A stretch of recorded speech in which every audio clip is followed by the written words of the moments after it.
오늘부터 살짝 예배 형식을 바꿔보려고 합니다. 그래서 먼저 말씀을 나누기 전에 잠깐 기도하고요. 여러분이 한 3분 정도 오늘 말씀을 가지고 한번 묵상을 한번 해봅시다. 해보면서 쓸 거 있으면 쓰시고요. 메모하시고 우리 수련회 때 기도했던 거랑은 살짝 다르게 할게요. 그냥 말씀 제가 A4 용지 드렸죠. 거기다가 쓰셔도 되고 성경책에다 체크하셔도 됩니다. 그거는 자유롭게 하시고요. 3분 정도 말씀 쭉 읽으시면서 뭐 요게 중요해 보인다. 또 읽으면서 드는 생각들 한번 써보시면 좋겠습니다. 우리 기도하고 3분 동안 말씀 묵상하도록 하겠습니다. 사랑이신 하나님, 감사합니다. 오늘 우리에게 말씀을 허락하여 주시고 말씀을 들려주셔서 감사합니다. 우리가 말씀을 봅니다. 또 말씀을 듣습니다. 우리의 눈과 마음과 귀를 열어주셔서 우리가 말씀을 보고 들을 때 하나님, 우리 마음 가운데 성령 하나님을 보내주셔서 우리 마음 가운데 이 말씀을 새겨주시고 우리의 삶을 살아가면서 이 말씀들이 언제나 역사하여 우리의 삶을 움직이게 하여 주시옵소서. 모든 것 주님께 맡겨드리오며 거룩하신 예수 그리스도의 이름으로 기도합니다. 아멘. 우리 3분여간 조용히 말씀을 묵상하도록 하겠습니다. 좀 짧은 것 같으면 다음 주에 조금 늘려도 되니까요. 오늘 예배 형식을 좀 바꿨고요. 말씀 형식도 좀 바꿨습니다. 제가 정말 설교가 원고에 충실한 사람인데 오늘 원고를 안 써왔습니다.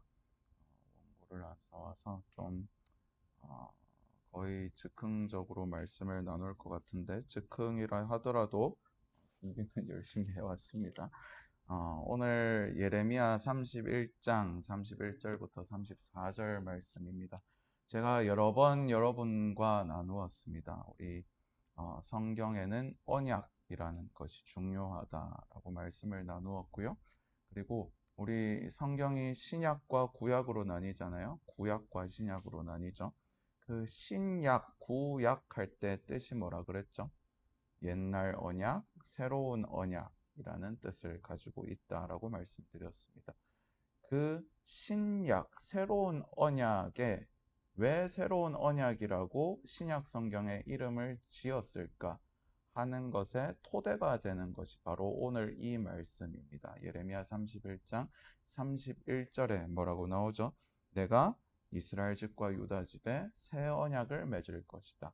이 말씀을 베이스로 해서 우리 후대 마태복음부터 시작되는 그 성경을 신약 성경이다라고 이야기를 합니다.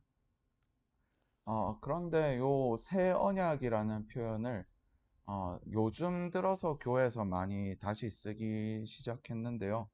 이전엔 잘 안 썼습니다. 왜냐하면은 여러분 유튜브에 새 언약 쳐보시면요.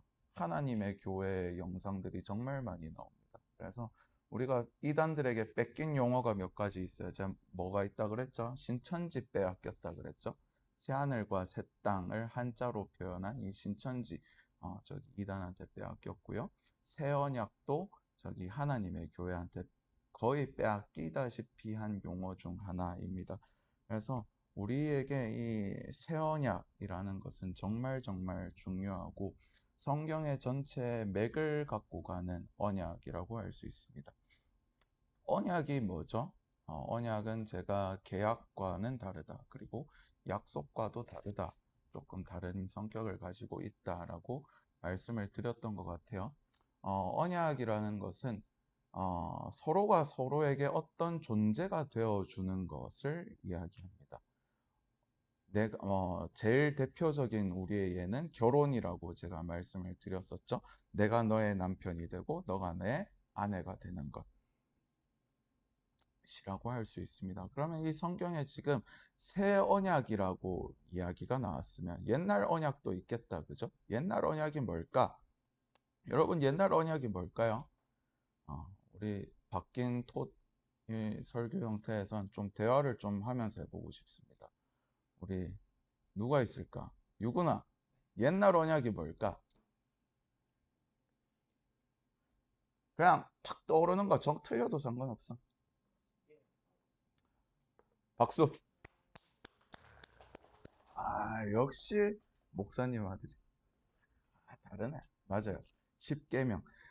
옛날 언약의 대표라고 하면 십계명입니다. 십계명을 어디에 기록했죠? 누가 어디에 기록했죠? 처음 받은 돌판은 하나님께서 직접 모세에게 돌판에 새겨주셨어요. 근데 이 모세가 시내산에서 이 두 돌판을 가지고 내려왔는데 밑에서 뭐 하고 있었어요? 우상숭배하고 있었어요. 그러니까 모세가 빡쳐가지고 던져서 깨트립니다. 그래서 다시 올라가서 다시 새겨오는데 두 번째 돌판은 모세가 직접 새겨옵니다. 그래서 이 돌판 십계명이 새겨져 있고 이 십계명이 하나님께서 시내산에서 맺으신 옛날 언약을 대표하는 것이라고 할 수 있습니다. 그런데 이 옛날 언약 십계명을 대표로 하는 이 언약은 큰 흐름이 있어요. 아담부터 시작해서 노아, 우리가 잘 아는 아브라함 거쳐서 모세한테 가죠. 그리고 모세를 통해서 하나님께서 이스라엘 백성과 언약을 십계명을 통해서 맺으시는데 십계명은 우리가 해야 할 행동 강령 같은 것이고 그 가장 베이스가 되는 마음은 오늘 예레미야서에도 나오는 몇 절에 나오죠? 33절에 나는 그들의 하나님이 되고 그들은 내 백성이 될 것이다.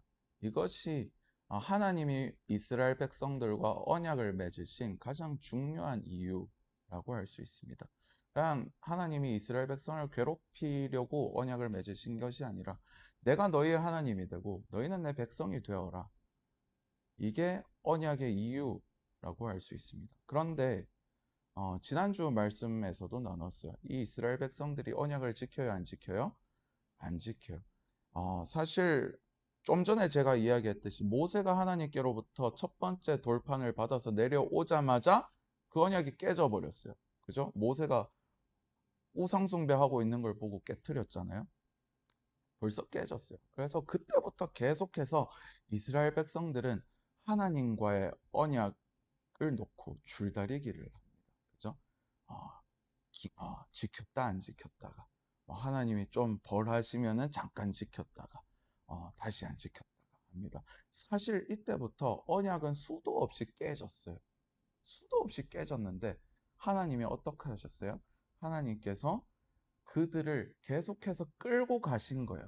우리 예레미야 31장 3절 2절 말씀인가요? 보시면은 3절 말씀이다. 우리 3절 말씀 같이 읽어봅시다.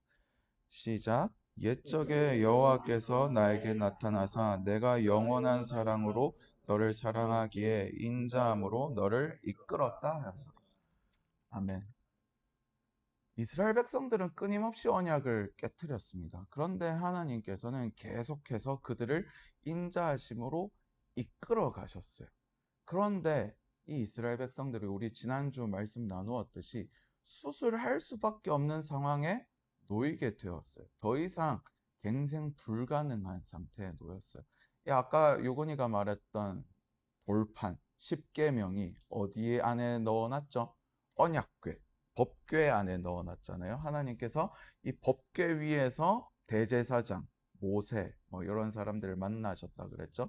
이 언약궤를 어디에 넣어놔요? 처음에는 성막 안에 있다가 그 다음에는 솔로몬 성전 안에 넣어놓잖아요. 그래서 솔로몬 성전이 하나님께서 임재하시는 자리다라고 우리가 그렇게 봅니다.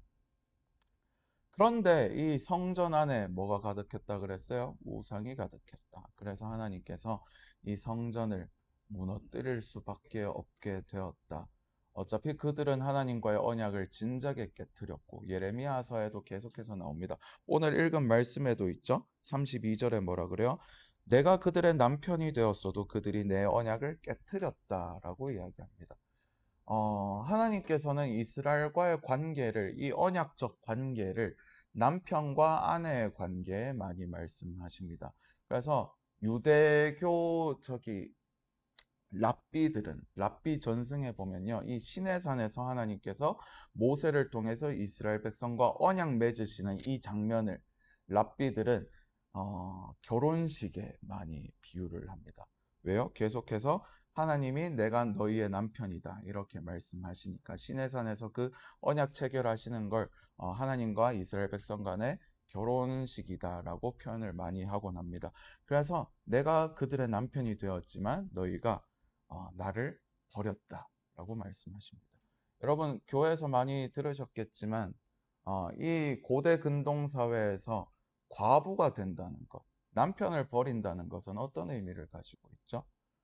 더 이상 보호를 받지 못하는 상태에 놓이게 됩니다. 그죠? 과부들은 사회적 약자 중에서도 약자였어요. 성경에서 말하는 사회적 약자 대표적인 네 부류가 고아, 과부, 나그네가 있죠. 그리고 하나 더 뽑자면 레위인들을 뽑습니다. 경제적 활동을 할 수 없는 사람들, 이 네 부류입니다.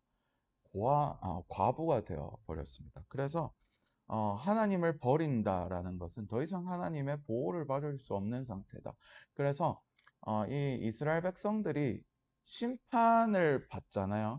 근데 이 심판을 받는다는 뜻은 무슨 뜻이에요? 더 이상 하나님의 보호를 받지 못한다. 이 고대 근동에서 바벨론, 오른쪽 위에는 바벨론이 있어요. 왼쪽 아래는 이집트가 있어요. 이 양대 큰 국가가 이스라엘을 경계로 해서 전쟁을 매번 벌인단 말이에요.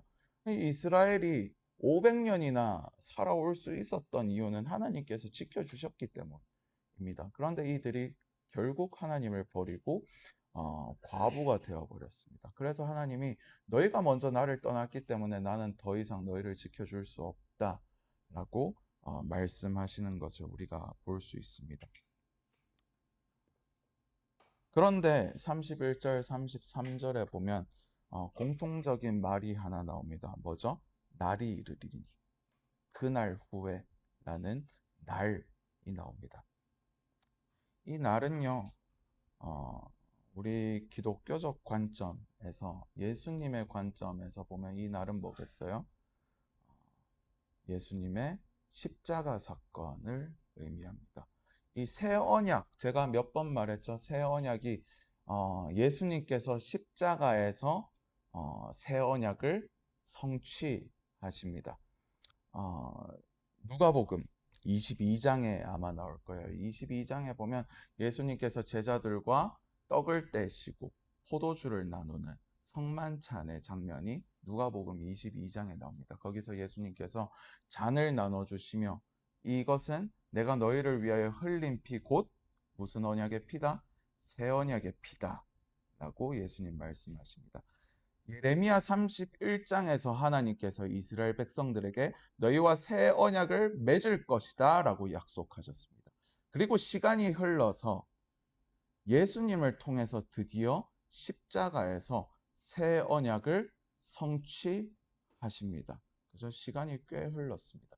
여러분, 언약이라는 단어에는 뭐 여러 가지 뜻이 있지만 쪼개다라는 뜻이 있습니다. 뭘 쪼개는 걸까요? 직영점에 뭘 쪼개는 걸까?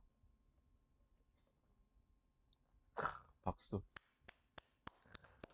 우리 청년부 수준이 아주 높아요. 맞아요. 재물을 쪼개는 거예요. 언약은 재물을 쪼개 놓습니다. 우리 가장 잘 알 수 있는 장면이 창세기 15장에 나옵니다.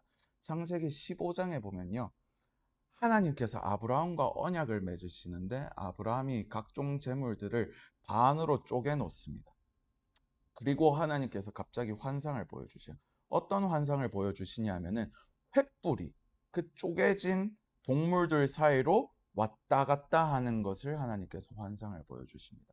원래 언약을 맺을 때는 동물들을 놔두고 언약을 체결하는 양 당사자가 그 동물들 사이로 횃불을 들고 왔다 갔다 합니다. 이 언약을 어기면 어떻게 된다? 이 동물들처럼 된다 라는 의미를 갖고 있습니다. 아브라함이 하나님과 함께 언약을 맺습니다. 아브라함이 왔다 갔다 했겠죠. 근데 그 환상 중에 하나님께서도 횃불을 들고 왔다 갔다 하시는 것을 창세기 15장에 보여줍니다. 그래서 이 언약을 횃불 언약이라고 이야기합니다. 그리고 이 언약에는 희생이 따라요. 무언가가 피를 흘려야 합니다. 그런데 하나님께서 이스라엘 백성과 언약을 맺으셨어요. 많은 재물들을 사용되었어요. 그런데 이 이스라엘 백성들이 언약을 지켜요, 못 지켜요? 못 지켜요. 일방적인 이스라엘 백성들의 일방적인 언약 파기였습니다. 그래서 하나님께서는 결단을 내릴 수밖에 없었어요. 아, 쟤네는 스스로 못하는구나. 그래서 하나님께서 인간으로 오십니다. 인간으로 오신 하나님께서 그 예수 그리스도 참 하나님이시며 참 인간이신 예수님을 통해서 우리와 새 언약을 맺으십니다. 예수님은 참 하나님이십니다. 그죠? 동시에 예수님은 참 인간이십니다. 예수님께서 하나님의 대표가 되시고 예수님께서 인간의 대표가 되셔서 새로운 언약을 체결하십니다. 그래서 이 언약은 깨트릴 수 있어요, 없어요? 깨트릴 수 없어요. 그러면서 언약을 맺으시면서 예수님께서 십자가에서 쪼개지신 겁니다. 우리 마태마가 누가복음을 보면 동일하게 나오는 이야기가 있습니다. 예수님께서 십자가에서 숨을 거두시자 성전 안에 있는 뭐가 쪼개져요? 뭐가 쪼개졌을까? 수홍 형제 뭐라고요? 아, 맞아요. 아, 역시 좋습니다. 성전 안에 있는 휘장이 반으로 갈라집니다. 이게 히브리서 기자는 이 휘장이 예수 그리스도의 몸이다. 그 휘장이 예수님의 몸이 갈라졌다. 라고 이야기합니다. 예수님께서, 하나님의 아들께서 우리에게 직접 오셔서 자신의 몸을 둘러 쪼개심으로 우리와 새로운 언약을 체결하십니다. 이 언약의 내용이 뭐라고요? 아까 전에 33절 중간쯤에 한번 같이 읽어볼까요? 나는부터 시작. 나는 그들의 하나님이 되고 그들은 내 백성이 될 것이라. 여호와의 말씀이니라. 아멘. 이 언약을 체결하신 이유는요, 하나밖에 없습니다. 뭐예요? 나는 그들의 하나님이 되고 너희는 나의 백성이 되는 것. 이것이 내가 너희와 새로운 언약을 체결하는 이유다. 라고 말씀하십니다. 이 언약은요, 아까 전에 옛날 언약도 내용이 똑같아요. 옛날 언약도 핵심이 뭐였어요? 나는 너희의 하나님이 되고 너희는 나의 백성이 될 것이다. 내용은 똑같았어요. 그런데 이 언약을 이스라엘 백성들이 깨트렸기 때문에 하나님께서 깨트릴 수 없는 언약을 다시 맺으시는 겁니다. 그래서 그 깨트릴 수 없는 언약을 예수님을 통해서 맺으시죠. 그 언약에 깨트릴 수 없는 방법이 33절 상반절 중간쯤에 나옵니다. 고 우리가 읽은 앞에 내가 나의 법을 그들의 속에 두며 그들의 마음에 기록하겠다라고 말씀하십니다. 아까 전에 언약이 어디에 새겨졌었다 그랬죠? 돌판에 그리고 책에 새겨졌습니다. 그죠? 그런데 하나님께서 이제는 내가 그 언약을 어디에 둔다? 너희의 마음에 두겠다. 너희의 속에 두겠다. 라고 말씀하십니다. 그래서 이 새 언약은요, 예수님께서 십자가에서 체결하셨고, 며칠이 지나서 한 사건이 일어납니다. 무슨 사건이 일어나죠? 정말 중요한 사건. 제가 지난주에도 말했던 것 같아요. 그 지난주에도 말했던 것 같고, 사도행전 2장에 나오는 무슨 사건? 오순절 성령 강림 사건이 일어납니다. 예수님께서 우리와 함께 하실 때, 제자들과 함께 하실 때 계속해서 뭐라 말씀하셔요? 내가 이제 아버지께로 돌아갈 거야. 그런데 나 대신 누가 오실 거다? 보혜사 성령께서 오실 것이다. 그분이 너의 마음 속에 있어서 네가 필요할 때마다 네 마음 가운데서 성경 말씀을 떠오르게 하실 것이다. 라고 말씀하십니다. 그래서 이 새 언약은요, 우리 가운데 새 영을 부어주시겠다라는 언약입니다. 우리 요엘서에 나옵니다. 요엘서에 새 영을 너희에게 부어주리니 하면서 우리 아는 찬양 있죠. 자녀들은 예언할 것이요 청년들은 환상을 보고, 그죠? 그 찬양의 베이스가 되는 게 요엘서 그리고 사도행전에 있습니다. 그래서 하나님께서는 이 새 언약을 체결하셨고, 어디서? 십자가에서 체결하셨고, 오순절 성령 강림 사건을 통해서 성취하십니다. 그래서 우리 가운데 성령께서 오실 수 있게 되었다. 가장 중요한 메시지가 34절 후반절에 나옵니다. 우리 수진자매가 한번 읽어볼까요? 다 나를 알기 때문이라 다음부터 내가부터 한번 읽어볼까요? 34절 후반에 다 나를 알기 때문이라 이어서 내가 그들의 한번 읽어볼까요?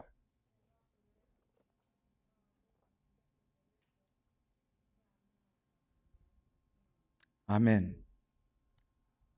이 새 언약을 하나님께서 체결하시며 한 가지 약속을 하십니다. 뭐라고 약속하셨다고요? 내가 그들의 악행을 사하고 더 이상 그들의 죄를 기억하지 않겠다라고 말씀하십니다. 제가 몇 번 말했어요. 성령께서 우리 안에 오실 수 있게 된 이유가 뭐라고요? 하나님께서 예수님을 통해서 우리의 죄를 사해 주셨기 때문에. 거룩하신 하나님이 죄인인 우리 가운데 오시면 우리는 살아요, 죽어요? 죽어요. 그렇기 때문에 성령께서 우리 가운데 오실 수 있게 되신 밑작업을 예수님께서 하시는 거예요. 우리의 죄를 사해 주심. 그래서 성령께서 비로소 우리 가운데 오셔서 거하실 수 있게 되었습니다.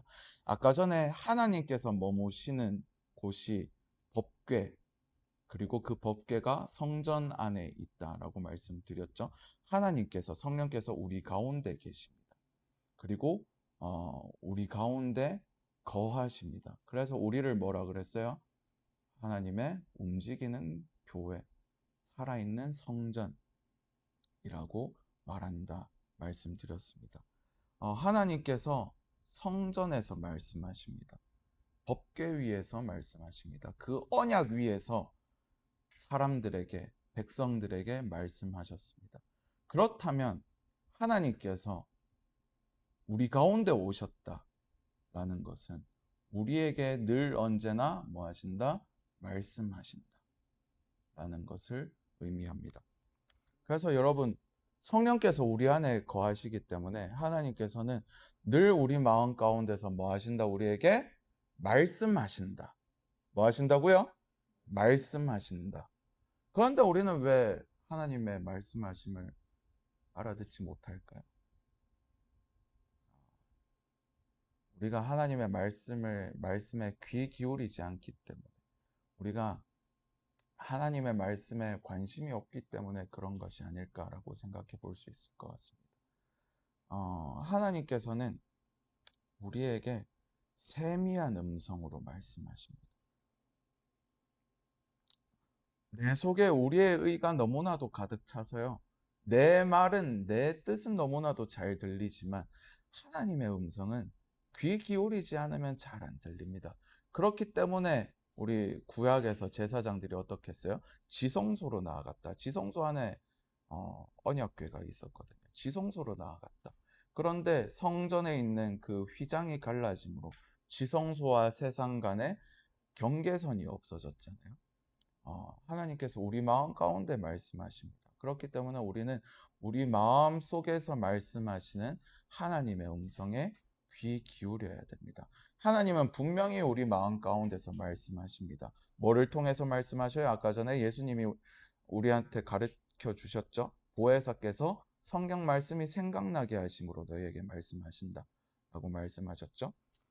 성령 하나님은요, 어, 우리가 흔히 많이 착각하는 것 중 하나가 성령 하나님께서 우리에게 뭐 소연아 너 어느 병원에 취직해라 라고 말씀하시지 않습니다. 그죠? 나성형제에게 성령께서 나성형제 앞으로 어떤 책을 써라라고 말하지 않습니다. 성령 하나님은요, 우리가 어떤 삶의 선택의 순간에 놓였을 때 말씀을 떠올리게 하심으로 말씀하십니다. 우리가 어떤 위기에 유혹의 순간에 놓였을 때 너는 먼저 그의 나라와 그의 의를 구하라 라는 말씀을 떠올리게 하시지, 결코 우리에게 어떤 곳에 취직을 해라, 뭐 누구와 결혼해라, 뭐 이런 식으로 말씀하시지 않습니다. 물론 말씀하실 수도 있겠죠. 성령께서는 자유로운 분이시기 때문에. 하지만 대개의 경우는 성경 말씀을 떠올리게 하고 우리 마음 가운데 그 성경 말씀이 살아 움직이게 하는 방식으로 역사하시지, 뭐 갑자기 빠방하는 뭐 누구에게 가서 뭐 해라 뭐 이런 식으로 거의 하시지 않습니다. 그래서 우리는 늘 성경 말씀을 가까이 하고요. 늘 성경 말씀이 우리 마음 가운데 들릴 수 있도록 고요한 자리로, 지성소로 나아가야 합니다. 우리 말씀을 마무리하려고 하는데요. 원고가 없으니까, 그죠? 몇 분 하는지도 잘 모르겠어요. 여러분, 우리가 오늘 이 말씀을 읽으면서 이거 하나 기억해 갔으면 좋겠습니다. 여러분은 예수님의 피로 죄 사함을 받은 하나님의 언약적인 존재들입니다. 뭐라고요? 예수님의 피로 죄 사함을 얻은 하나님의 언약적인 존재들입니다. 우리 찬양도 있잖아요. 당신은 하나님의 언약 안에 있는 축복의 통로. 그죠? 그 말씀이 이런 뜻이에요. 우리 아무도 그냥 뜻 모르고 찬양하는 경우가 많잖아요. 이런 맥락입니다. 하나님께서 우리 한 명 한 명을 성전으로 세우셨다라는 것은요, 우리 한 명 한 명이 하나님의 언약적인 존재다. 나를 위해서 하나님께서, 예수님께서 죽으시고 나를 위해서 새로운 언약을 맺으셨다. 그리고 나의 모든 죄들을 돌아보지 않겠다라고 말씀하십니다. 제가 지난주에 여러분의 죄에 대해서 세게 말한 이유는요, 우리가 우리의 죄를 알아야지 예수님의 그 생명의 대가가 얼마나 큰 것인지 알 수 있습니다. 마냥 우리가 교회에서 좋은 말만, 하나님은 사랑이십니다, 하나님은 여러분을 사랑하시고 은혜를 베푸시는 분이십니다 라고 말하면요, 우리가 그 은혜가 얼마나 큰지 알 수 없습니다. 우리가 얼마나 추악한 사람인지 알아야지 그 은혜가 얼마나 크고 놀라운 것인지 알 수 있습니다. 우리가 매번 하나님을 섬긴다 하면서 우상 숭배를 하지만 하나님께서 그런 나를 위해서 죽으셨고요, 그런 나를 위해서 다시 사셨고, 그런 나를 살리시기 위해서 새로운 언약을 맺으셨다. 그래서 우리 안에 거하신다. 우리에게 더 이상 죄를 묻지 않겠다. 그 죄를 누가 다 치르셨다? 예수님께서 치르셨다라는 것을 우리가 늘 기억해야 됩니다. 우리가 성령께서 우리 마음 가운데서 말씀하십니다. 그런데 우리가 그 말씀을 듣지 못하는 이유는요, 아까 이야기했듯이 지성소로 나아가지 않기 때문에, 우리 마음 가운데 말씀하시는 성령 하나님의 그 음성에 관심이 없기 때문입니다. 그래서 제가 늘 말씀 읽고 기도하자라는 것은요, 우리 마음 가운데서 말씀하시는 성령 하나님의 음성에 귀를 기울이자라는 의미라고 할 수 있습니다. 여러분은 어떤 존재라고요? 예수님께서 여러분의 죄를 다 사하신 하나님의 언약적인 존재, 움직이는 하나님의 성전들입니다. 그래서 우리가 믿음으로 하나님을 찾았으면 좋겠습니다. 믿음으로 우리 마음 가운데서 말씀하시는 하나님을, 그 음성을 듣는 우리 여러분 모두가 되었으면 좋겠습니다. 아멘. 우리 함께 기도하면서 나아가려고 합니다. 우리 시간 기도할 때요, 먼저 감사의 기도를 드렸으면 좋겠습니다. 주님, 우리를 죄에서 건지시고 우리 죄를 잊어버리신 주님께 우리가 먼저 감사와 찬양의 기도를 드리면서 나아갔으면 좋겠습니다. 우리 함께 감사하며 찬양하며 나아가도록 하겠습니다. 사랑이신 하나님, 감사합니다. 우리가 죄인임에도 불구하고 우리를 죄에서 건지시고 우리 죄를 잊어버리신 주님, 당신께 감사합니다. 주님, 당신을 찬양합니다. 주님, 우리가 당신께 어떻게 감사와 찬양을 드려야 할지 모릅니다. 그렇기 때문에 우리가 그냥 이 시간 모여서 기도할 뿐입니다. 주님, 우리의 이 감사와 찬양을 받아주십시오. 주님, 우리를 죄에서 건져주셔서 감사합니다. 이제 우리의 죄를 다시는 묻지 않겠다 말씀하여 주셔서 감사합니다. 주님, 우리는 너무나도 추악하고 당신을 늘 멀리 떠나는 존재들이지만 그럼에도 불구하고 우리를 사랑하셔서 우리 가운데 거해 주셔서 감사합니다.